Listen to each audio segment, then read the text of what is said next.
ધારાસભ્ય પ્રકાશભાઈ વરમોરાએ આજે હળવદ શહેરની સરકારી હોસ્પિટલની ઓચિંતાની મુલાકાત લીધી છે। અહીં સરકારી હોસ્પિટલમાં ખાસ કેવા પ્રકારની દર્દીઓને સારવારને મળે છે એમને નજરે જોયું છે અને હોસ્પિટલની વિઝિટ કરી છે જુદા જુદા વોર્ડની। પ્રકાશભાઈ આપણી સાથે છે, એમની સાથે જ વાત કરી।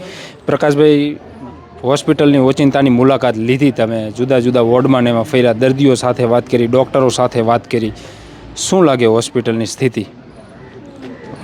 હું રોગી કલ્યાણ સમિતિના સભ્યો, ડૉક્ટરોને સૌને અભિનંદન આપું છું કે જે જૂની હોસ્પિટલથી આ નવી હોસ્પિટલ શિફ્ટ કરી અને અત્યારે જે આયોજન જે થઈ રહ્યું છે એ બહુ સારું આયોજન થઈ રહ્યું છે। દર્દીઓને જે ડૉક્ટરો સેવા આપે, ગાયનિક ડૉક્ટર છે, તો એનામાં જે સેવાનો ભાવ છે કે ગમે ત્યારે રાત્રે પણ એ આવે છે, કોઈ રજા રાખ્યા વગર કામ કરે છે।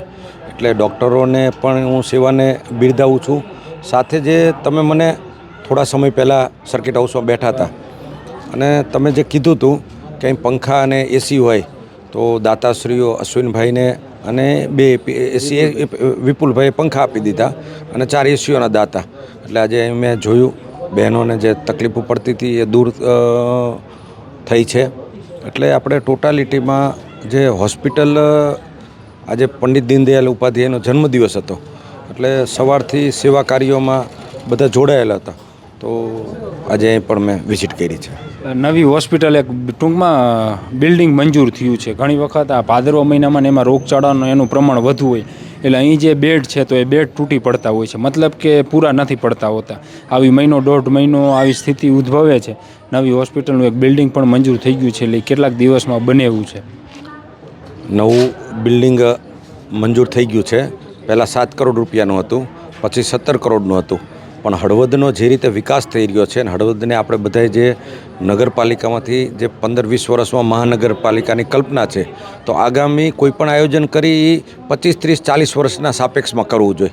તો એના ભાગરૂપે 100 બેડની હોસ્પિટલનું આયોજન અને એ પણ અદ્યતન લેવલની, એટલે 50થી 55 કરોડના ખર્ચમાં અદ્યતન હોસ્પિટલ હળવદમાં અને એવું ને એવું ધાંગધ્રામાં આ નવા બજેટોમાં માનનીય મંત્રીશ્રી સાથે વાત થયેલી છે।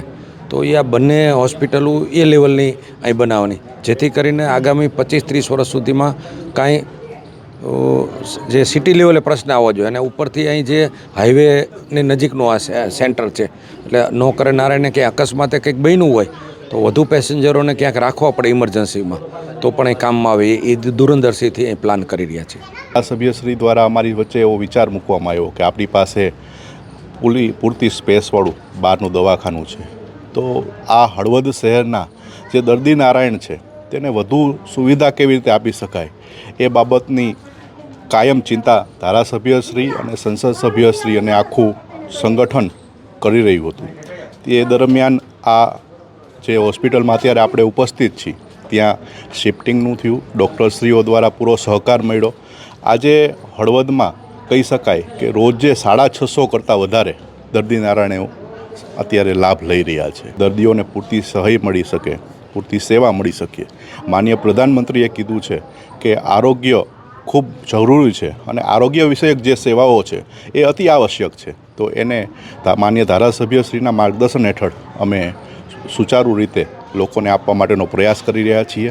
દાતાઓના દાન અને એમની જે મદદ અમને મળી રહી છે એ થકી વધુ સુજળતાથી કામ થઈ રહ્યું છે। આવનારા સમયમાં પણ નાની મોટી જે પણ વધુ સુવિધાકારક પરિસ્થિતિ નિર્માણ કરવાની હોય તેમાં પણ અમે સાથે રહીશું અને આપ સૌ થકી જે પણ નવા સુધારા અને જે માર્ગદર્શન મળશે એ પણ અમે આવનારા સમયમાં કરવા જઈ રહ્યા છીએ।